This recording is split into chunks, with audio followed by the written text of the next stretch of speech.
বিষয়টা গুরুত্বপূর্ণ মনে হচ্ছে না, বা বিএনপির কোনো মাথা ব্যথা নেই? এটা বিএনপির মাথা ব্যথা নাই কেন সেটা বিএনপি বলতে পারবে, তবে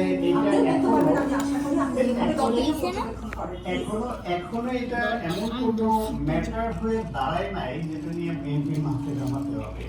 বৈঠক করেছে, দেখা করেছে, সৌজন্য সাক্ষাৎ হতে পারে। সাবের হোসেন চৌধুরী বাংলাদেশের পার্লামেন্টারিয়ান হিসেবে তিনি কমনওয়েলথ যে পার্লামেন্টারি বোর্ড সেটারও তো বাংলাদেশ সভাপতিত্ব করেছে, তিনি ছিলেন। তার আন্তর্জাতিক সম্পর্ক এই পর্যায়ে আছে, ব্যক্তিগত সৌজন্য রক্ষার জন্য যেতে পারে, সেটা তো দোষের কিছু না, বা এটা বাংলাদেশের আইনও নিষেধ না।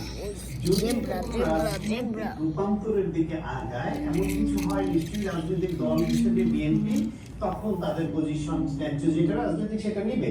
বরং আমি আপনাকে একটা তথ্য দিয়ে একটু সাপ্লিমেন্ট করি যে প্রথম আলোতে একটা রিপোর্ট হয়েছিল এই মাত্র কয়েকদিন 28 সেপ্টেম্বর, ফ্যাসিবাদে জড়িত 44,000 গ্রেপ্তার, জামিনের 73%।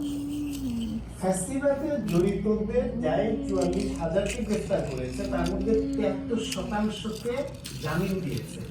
সেখানে সাংবাদিক পান্নাকে বা ঢাকা বিশ্ববিদ্যালয়ের শিক্ষক কার্যকে জামিন দেওয়া যাচ্ছে না কেন? তারা এত গুরুতর ষড়যন্ত্রে লিপ্ত হলে সরকারের তো উচিত ছিল সেটা এক্সপোজ করা। যদি এক্সপোজ না করে তাহলে মীনাক্ষী গাঙ্গুলি কিংবা হিউম্যান রাইটস ওয়াচ বা ইন্টারন্যাশনাল যাদের যে রিপোর্ট দিয়েছে এই রিপোর্টে হওয়ার যখন তাদের গ্রেপ্তার করেছে এবং যখন জামিন দেওয়া পর্যন্ত হয়নি তখন আমি এটা নিয়ে অনেক জায়গায় কথা বলেছি যে এইটা